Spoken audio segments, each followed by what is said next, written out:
Durán, Diana Lora desde Canadá y una servidora agradeciendo a todos que sintonicen Colorvisión para vernos aquí en el territorio nacional y en Estados Unidos, las Islas y Canadá, Televisión Dominicana. Y por supuesto que sepan que tenemos nuestro canal de YouTube donde pueden encontrar todo el contenido al final de esta noche. Diana, Camila, Me chicas. parece que Diana tiene frío con ese cuello tortuga. Diana, me estás dando frío, nada más de verte. Hace frío, ya aquí cayó la primera gran nevada del año, así que aunque falta un mes para el invierno, aquí ya es invierno. El otro día estaba ella grabando un audio para dar unas explicaciones en el chat y era como... y el frío y el viento. Y yo digo, Diana, ¿estás caminando en la calle? Sí, efectivamente, entre la nieve, el viento y el frío es muy difícil. Qué cosa. Pero bueno, ella está disfrutando esta experiencia y ojalá que sea positiva para toda su familia. Señores, Claro que... ayer en la noche el mundo perdió a una de sus voces, el mundo de la música perdió a una de sus voces más emblemáticas, un cantautor admirado y querido en todo el mundo de habla hispana, no solo por lo que representó para toda una generación, sino también por sus grandes canciones y por su voz tan singular. Yo quería en este momento hacer un pequeño homenaje a Pablo Milanés. Ya muchos artistas de todas partes del mundo han expresado lo que sienten, pero gracias a Dios nosotros que tenemos el poder de la imagen y de los recuerdos y de las experiencias, podemos compartir algo que para mí fue muy especial. Fue precisamente Pablo Milanés en el año 1997, cuando yo apenas tenía 37 años de edad y un año con esta noche María Cela, mi primer artista invitado internacional. Fue un verdadero reto. Señores, déjenme contar esto rápidamente. La noche anterior habíamos estado en una rueda de prensa donde Pablo Milanés había hablado con los periodistas y Bacho le hizo una pregunta de tipo político, a lo que Pablo Milanés respondió airadamente que él no era político, que él era un artista, pero le dio un boche que nos dio a todos vergüenza ajena. Yo dije, ay, ese es el que yo voy a entrevistar mañana, uno de mis artistas favoritos de toda la vida, pero bueno, yo no sabía cómo era en persona.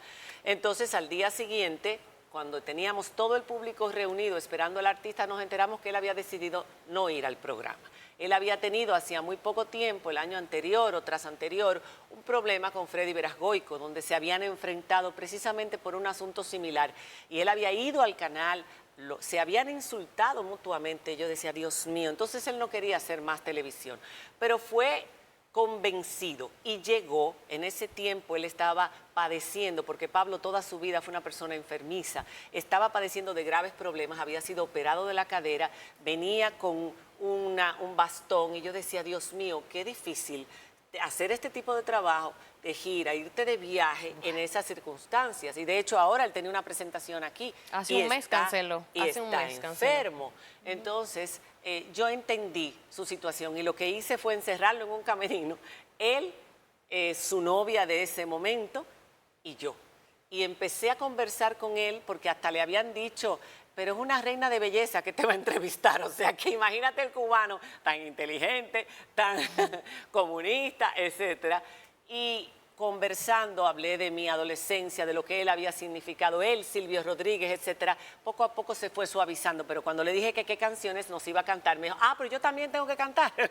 Y ahí inmediatamente le buscamos una guitarra, porque yo sabía eso, que dice, yo no traje guitarra, dice, pero nosotros sí. Y cuando cogió la guitarra, dice, no, pero estas guitarras son de cuerdas de metal y yo no puedo. Dice, no importa, el hombre terminó tocando con la guitarra, ensayando en el camerino, y cuando empezó a cantar Yolanda, yo lo acompañé. Y yo creo que ahí fue que ya él terminó como de ablandarse. Y nos dio una de las mejores entrevistas. Le hablé de política porque eso le dije. Ya escuché el boche que le diste a Bacho, yo tengo que hablar de política contigo porque tú no eres solamente un cantautor de canciones románticas o de canciones de la vida. Tú tienes un pensamiento político y representas la Revolución Cubana. Y así fue. Así es que ahora vamos a poner este pedacito, dos pedacitos. Porque habla muy bien de él. Porque a pesar de él haber sido un favorito de su país, sobre todo después de que adquirió fama internacional, porque dice que al principio ellos no fueron bien vistos, los muchachos cubanos, por la forma de vestir, las cosas que decían, lo que criticaban de su propio régimen, la nueva trova. Sin embargo, cuando adquirieron fama internacional, pues ya en Cuba fue otro el trato por parte del oficialismo.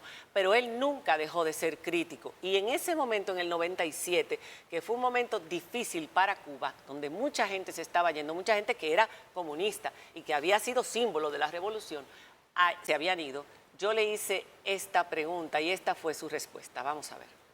Saliendo hasta los que juraban ser arraigados impenitentes. Entonces, ¿cuáles han sido los grandes errores de esa revolución? Bueno, te voy a decir, sería imposible enumerar los grandes errores de la revolución porque ha habido grandes y ha habido muchos. Ha habido muchos. ¿Qué es lo que pasa? Que uno cree en la justeza de las cosas que se están haciendo. Uno ve que se están haciendo con las mejores intenciones, aunque a veces las mejores intenciones no bastan, pero comprueba que se están haciendo las cosas con las mejores intenciones, comprueba que la gente que está en eso que se llama la élite, en el poder, tiene las mejores intenciones, no hay corrupción como uno ve en otros países, hay una serie de cosas que están logradas para siempre, que son imperecederas, como es la justicia social, la cultura, la educación, la ciencia, la salud, que se mantienen a pesar de la crisis. Entonces, de verdad que uno llega a creer en la justeza de lo que está pasando allí, independientemente de todos los errores. Creo que por encima de todos los grandes errores de la revolución han sido económicos.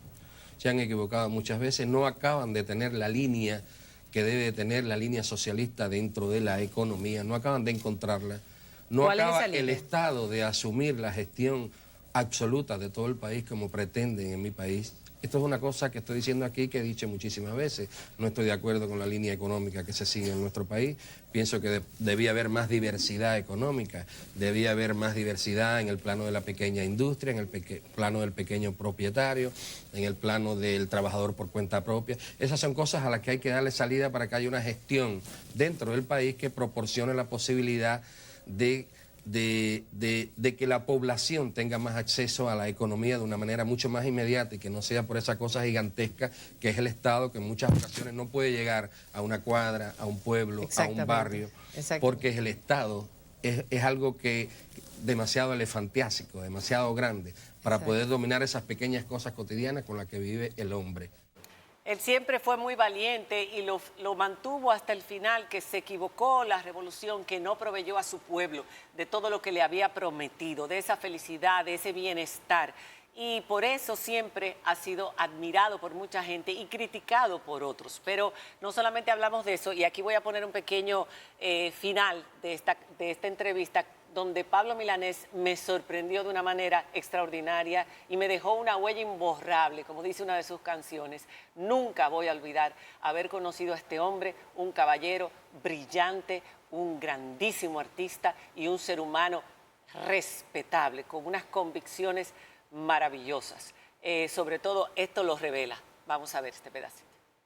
Pobre del cantor que un día la historia, ¿cómo te gustaría a ti pasar a la historia?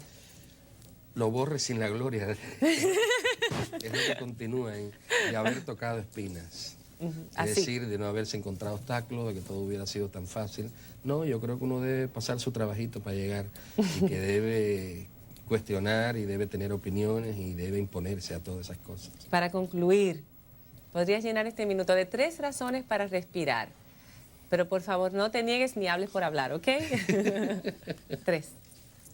Bueno, la vida misma, creo que la vida es muy, muy hermosa. Creo que el amor es muy hermoso y creo que la justicia es más hermosa que todo. Bueno, yo creo que eso merece un aplauso, más que el de ahorita todavía. Este tiempo compartido nos deja a todos nosotros aquí en el set una huella imborrable, como la ha dejado también el canto de este hombre. ¿Y tú y yo no íbamos a cantar? ¿Eh? No íbamos a cantar. Ay, Dios mío. Oye, nosotros vamos a cantar. Vamos. Ay, Dios mío. El sueño de mi vida. Cristo Jesús.